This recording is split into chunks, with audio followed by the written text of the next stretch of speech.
If you want to participate, contact me at ordinarywomenpodcast@gmail.com. I'm sure you have great projects to brag about. You can also follow me and message me on Instagram at Ordinary Women Podcast, on Twitter at Ordinary Women PC, or on Facebook on the page Ordinary Women. Hi everyone, welcome to a new episode of Ordinary Women. I'm welcoming Jenny today. Hi Jenny, how are you? I'm good, thank you very much, Lucy. How are you? I'm good too, thank you. Really excited to have you here today. Can you start by giving us a quick introduction of yourself, please? Of course, and thank you for having me here. So, my name is Jenny Barkin. I live in Toronto, Canada, and by day I'm a business coach, and by night I'm a mom, a dog mom, a little bit of a bookworm, and a wine lover. Oh, I love that. That's a nice introduction then. Also, I love that all of these things go so well together, like especially wine and book might be my favorite evening thing.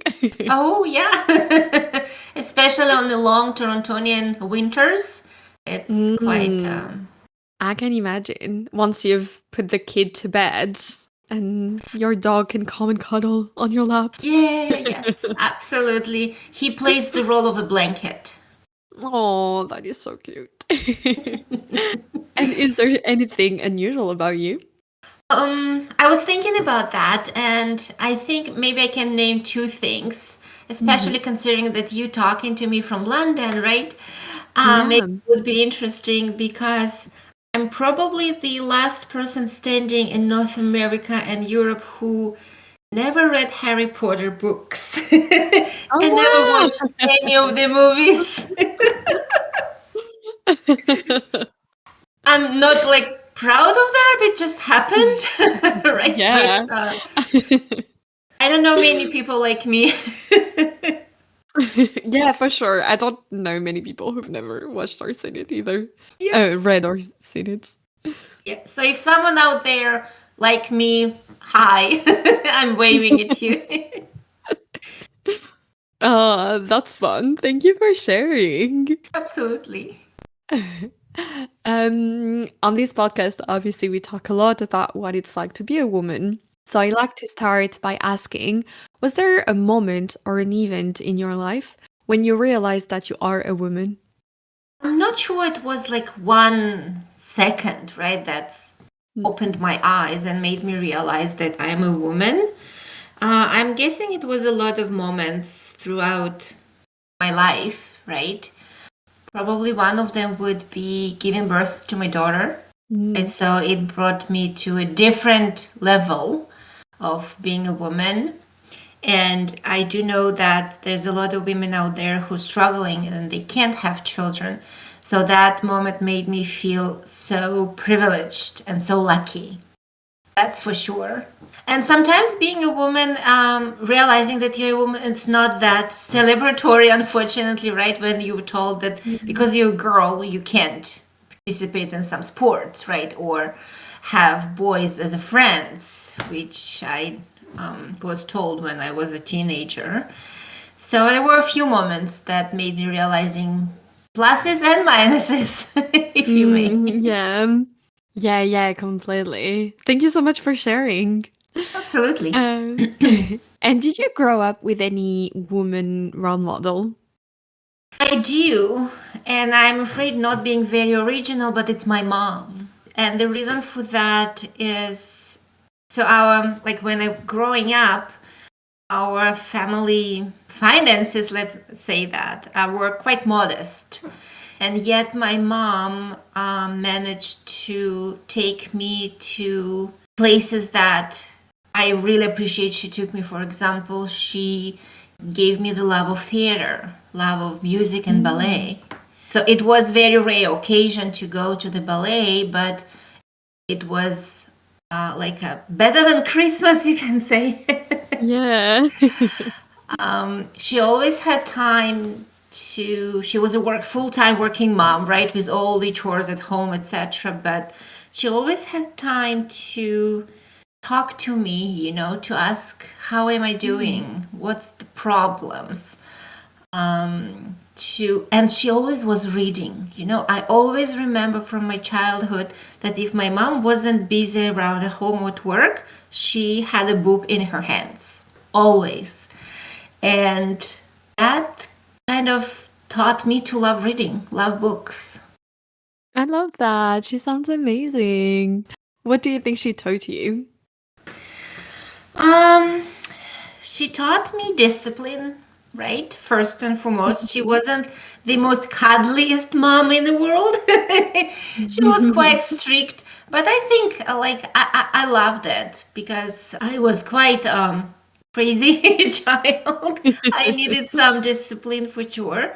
So she showed me that discipline, it's not a punishment. It's just a structure that helps you to get more done, basically. She also taught me that you don't have to have a lot of money to, be confident and to look good. She was very good at sewing, right? So I had a fabulous dresses, right, made of nothing, out of nothing. Amazing. And I looked like a pretty doll, right? So which was important when you were 5 or 6 years old. Yeah. And she was she is very smart, and she loved all kind of puzzles and was excellent. She's excellent at them. And she loves reading, as I mentioned, right? All kind of literature, not just some sort like novels. And she always was, learning, reading something that she didn't know before. And I think thanks to her, I am a forever student. What are you studying at the moment? Oh, everything. Everything, So yeah. right now, I am educating myself on 2 topics. One would be diversity and inclusion. I'm trying to, being a white woman gave me a lot of privileges, and I'm trying to educate myself how I can pay back or change the ways I do things. So all those privileges would be available for everybody. And the other one, living in Canada, I'm learning a lot about Native people, their culture, their music, their way of living, ways of being, and it's fascinating. It's so much wisdom and kindness that if everybody else would just take a little bit out of it, the world would be definitely a better place. Super cool. Nice. Definitely interesting topics. Yes, thank you. And do you currently have any women role models? Interestingly enough, it's my daughter, right? Usually our role models are older than us, right? Wiser and smarter, and we're looking up to them. So my daughter is turning 20 next month, and I'm looking at her, and I have no idea how she navigates in this crazy world right now.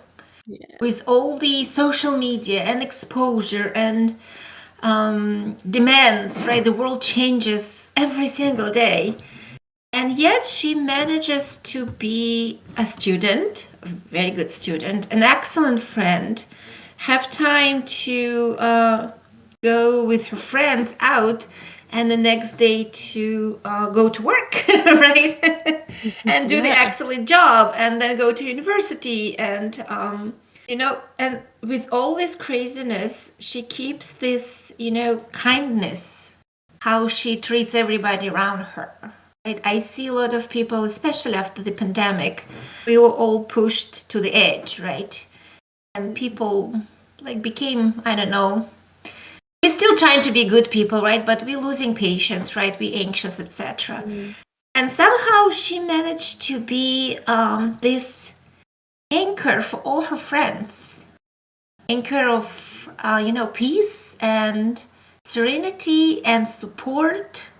And I'm looking at her, how friends are coming to her with their problems. And she has her own problems, right? Her life is not ideal. I can But imagine. somehow, Yeah. she finds it in her to be there for them. and to play with our dog, right? To be like absolute like a second puppy in the house. So, and the next time she comes out of her room, she looks like beautiful young woman, right, going out. I don't know how she manages all of that. So she inspires me a lot. Oh, that's so sweet. You must be so proud of her. Yes, I am a very proud mama. That's so sweet. Thank you. That's so good to hear. And do you think that the lack of representation of women in society had an impact on you? Definitely. And as a business coach who deals with leadership development, I see it every day. So in my work, I meet leaders almost on a daily basis, right? And it's still, with all the changes, it's still majority of them are men. And I'm coming to trainings, right, for sessions, and almost always I see like, doubt in some, not everybody's faces, of course, but some men's faces. Like, she's a woman, what can she possibly teach us, right? So Oh, she's not strong really? enough, she's not aggressive enough, she's not, demanding Yeah. enough. Yeah, I can see definitely every single day. Wow. I'm so sorry. That is so, yeah. No, you know what? I mean, if I wouldn't see that would be better. Yeah. But I guess it's one of the reasons why I love what I do so much, because there's so much to be done. Yeah. Yeah. I love that way of saying it. I'm a forever positive person. Oh, I love that. Do you ever have conversations with these people? Like, yeah, you mentioned that you can see, you can see it. And that's something that, I'm sure that everyone can relate when even without words, you can just like see that the way people react, etc. But have you ever had that conversation with someone? Like, did someone ever tell you, or did you, I don't know, in any way, have a conversation around that? So, not at first when I meet people, right? Because I don't want to start with the confrontation, right? It never Yeah. works, unfortunately or fortunately. So, what I'm trying to do first is to really do my job well, right? To show everyone who trusts me or not that I really know what I'm talking about, and show that what I have to share is worth listening to. And interestingly enough, most of the time, this would do the trick. So after a few meetings, a few sessions, I see people's faces changing. And they getting more engaged, right? They trusting, they asking me some questions or advice, which tells me that they changed their mind about me. But sometimes, yes, I need to approach it like more directly, right? And I'm asking, is there anything that I can say or do that would make you trust me better? And this question puts people on the spot, right? Yeah. And they have to start thinking why exactly they're not trusting me yet, because everybody else around does, and why they not. And some of them are honestly saying, I was raised the way that men should lead, etc. So they're admitting it, which is a fantastic first step, right? Yeah, for sure. But some, looking for some excuses and hiding behind some, generic phrases. And I realized that that's okay too. I mean, I can't change everybody's mind, it's impossible. But if even being there and asking these questions and poking around, right, made them think a little bit, that I did my job. Yeah, planting the seeds that will hopefully grow Exactly. more thoughts. And actually, quite a few times I got the testimonials from people that, men mostly, that they came to me with a lot of hesitations and doubts, and they living absolutely changed people. So those testimonials are so near and dear to my heart. Yeah, I can imagine. It's like you really, really did an amazing job, which I'm sure you do. It's not just me. it means that they all also were able to, open their mind. Because Yeah. as the saying goes, you need two for tango, right? Yeah. Sometimes I can do the best I can and they still wouldn't open up. I'm thankful and very grateful to these people who are giving me the chance. Yeah, that's so interesting. And I'd like to jump on kind of the second part of this podcast, talk about a project life achievement. So if I remember correctly, you wanted to talk about your coaching practice, is that correct? Yes. So, and actually, the second part would be really related to the first one because, as owner of coaching practice, one of my reasons why I'm doing it is to make people's life at work a little better or a little easier or less hard. Sometimes this is all you can do, including changing people's mind about who and why can become a great leader. And it has a lot to do with being a woman because, as I mentioned, especially in the executive roles, there's still men are a majority. And the overall belief in the business world that to be a great leader, you have to be, aggressive, you have to be outspoken and loud and extrovert, like all those, very manly, let's say, traits, right? When I believe in the opposite, that people who are soft spoken and introverts and caring and kind and quiet actually can be sometimes better leaders than those who are demanding and loud and aggressive. And I personally spoke with few young women that had a belief that they have to change themselves to be more extroverted, to be more loud in order to get the success and become leaders. And it's so sad to see that they trying to change themselves just to fit in this society narrative. And my project, like life project, I hope I will be doing it for a long time, is to change this perspective one company at a time or one person at a time. And this is why I actually do what I do and come to companies and I'm talking what does it mean to be a great leader. And it has nothing to do with how aggressive or loud or extroverted you are. Absolutely not. And that women have, this soft touch sometimes can do much better than, banging on the table. Yeah. So this is my long-term project. Amazing. And so how did you do it? So few ways. So one, probably the major way is through my training that I provide when I'm trying to be a little bit of for the lack of a better word, a disruptor. And as you said, planting those seeds that being a quiet, even sometimes a shy woman doesn't mean that you don't have leadership qualities. And I'm talking to these women and men who are in power and saying that some qualities are from women that men don't have. They are actually an advantage in the leadership world. And I'm trying to, some people are happy to hear me saying that. Sometimes even women hesitate and like, are you sure? Like, I was never told that before. Do you know, like, some examples? And I am trying to really bring this topic as much as possible.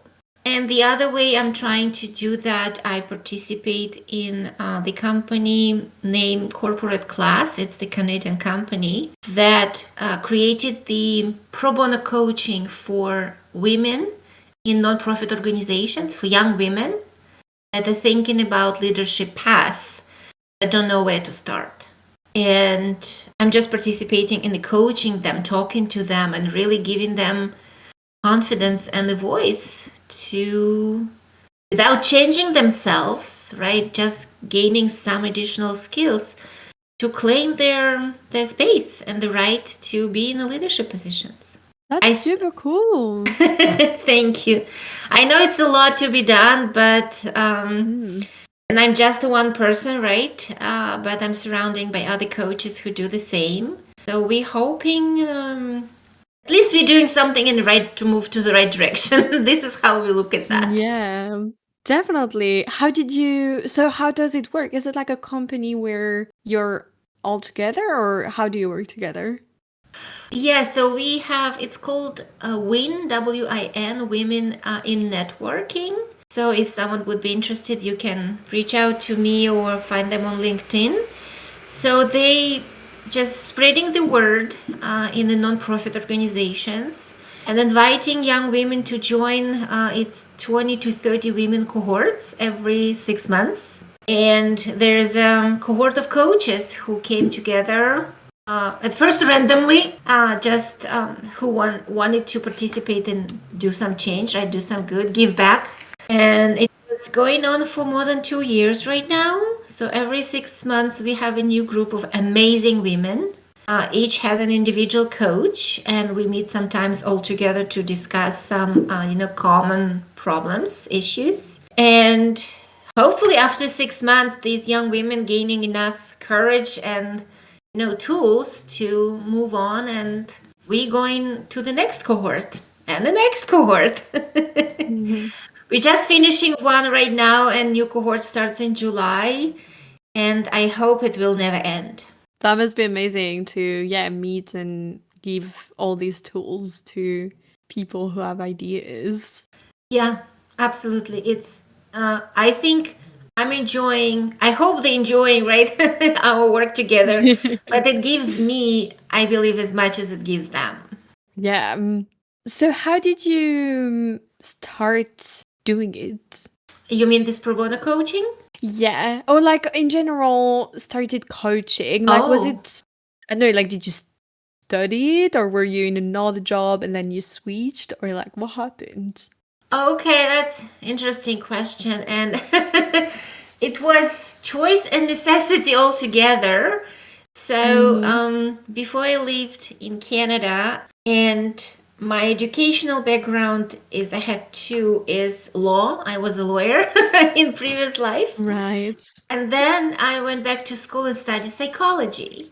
And when we moved to Canada, I realized that to pursue any of those two careers, I have to go back to school again, which is not very easy when you're a mom, a wife, you have a house and a work, etc. So I was looking for something that I would love doing, but I don't have to go back to school for 4 years. And I learned about coaching.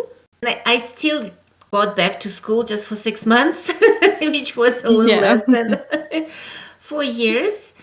And it was kind of a combination of my skills, from psychology, working with people, and from my law background to be very, organized and precise, right? So it kind of, the profession of coaching showed me, like, you can do all of this in one and enjoy it. Yeah. And at some point I was doing it as you can say side gig or hustle, right, on evenings and weekends. And I was working in the corporate and administrative jobs.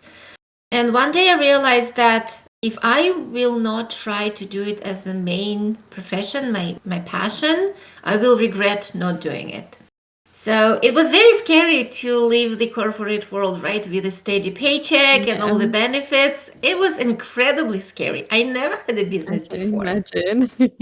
But with the support of my friends and family, I took a leap of faith. It was 6 years ago, almost. And I never looked back ever since. That's amazing. Yeah, pandemic did make it easy.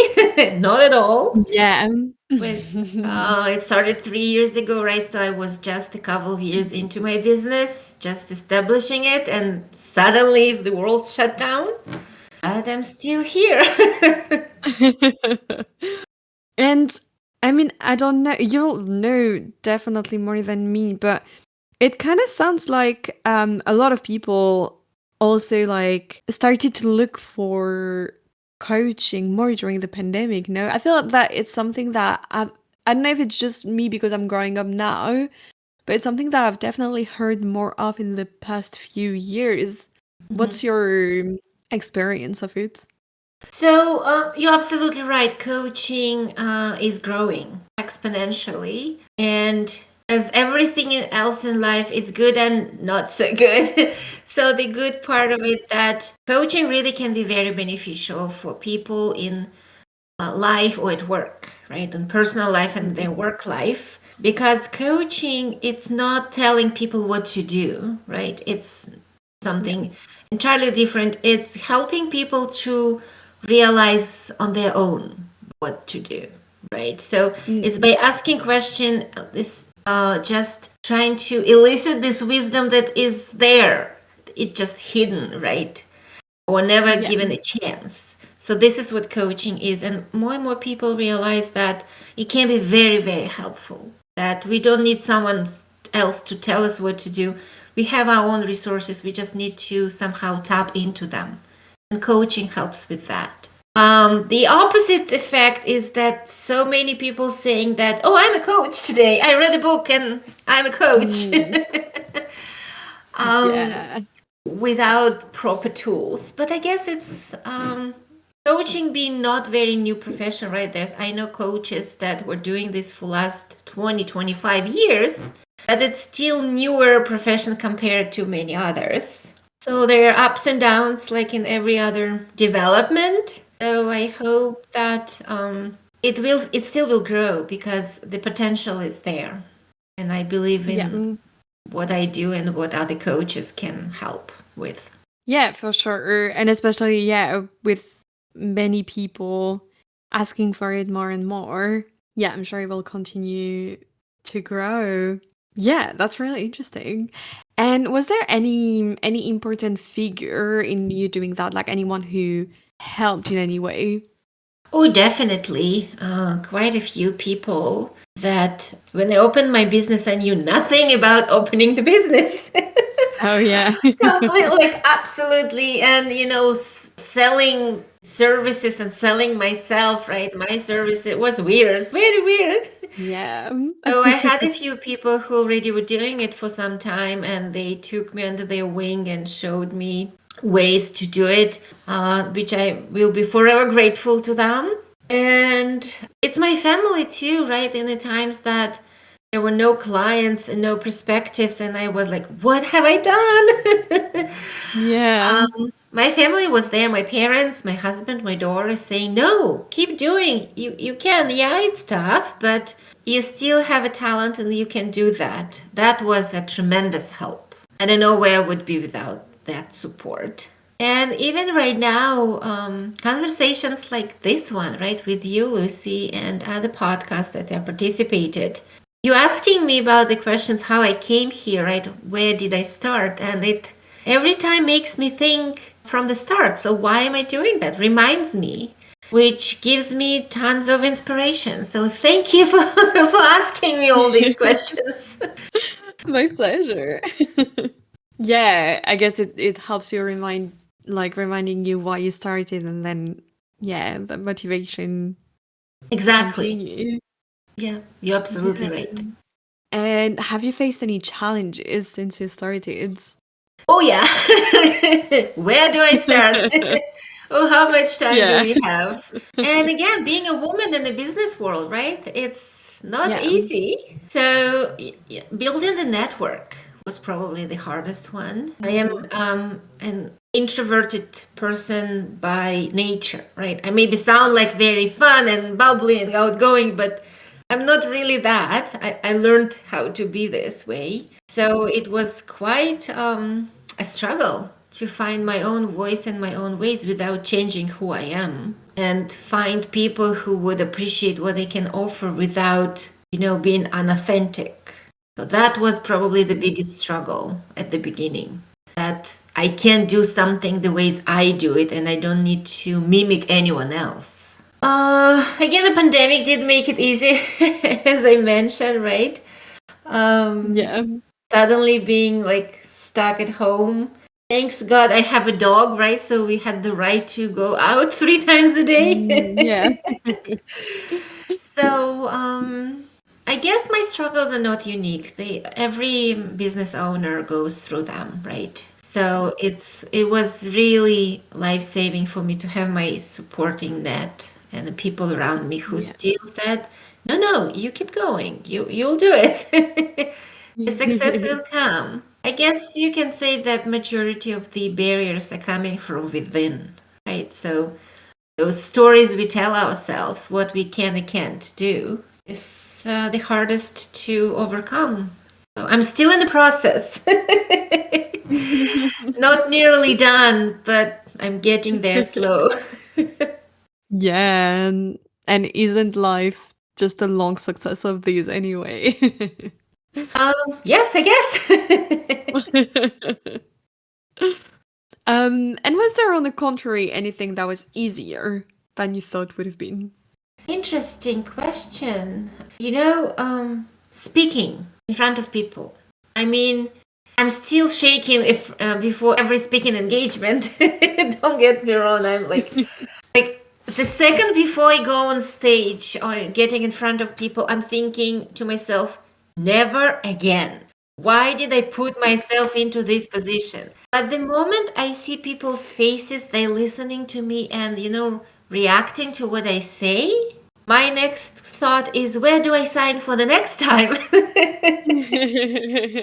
So I guess the easiest part was when you see people listening to you, right, and showing interest, to shed this fear and, keep doing. That for some very weird reason is easy for me. So all I need to do is just to overcome this initial fear, and then everything just falls into the places, and I find what to say, how to say it, what to ask, right? And have those fantastic conversations with people that I had through years. That's surprisingly easiest part. If you get a chance to overcome this initial fear, then everything else is falling into places very quickly. Yeah, I love that. And why are you proud of doing this? Oh, that's an interesting question. I never thought about it. First of all, probably would be that I tried. No matter if my business would be successful in the future or not, I won't have this regret of not trying. That I am very happy and proud. And another thing probably would be my daughter, going back to my inspirational figure.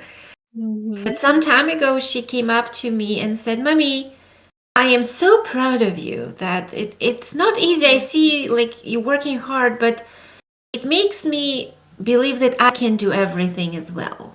And that probably was the best moment of my life, of my business career, that my daughter came up to me and said that what I do kind of inspired her. Yeah, that's the best compliment to receive. Yeah, and probably was the proudest moment of of mine in the recent years for sure. I love that. Thank you so much for sharing. I think we're going to conclude our episode on this.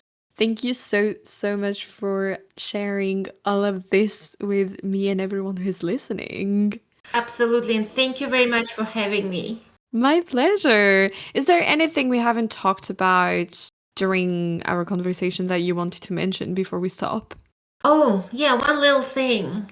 I always end my conversation with people with one sentence. Don't forget to breathe. It's so simple and so profound that we sometimes forget to breathe.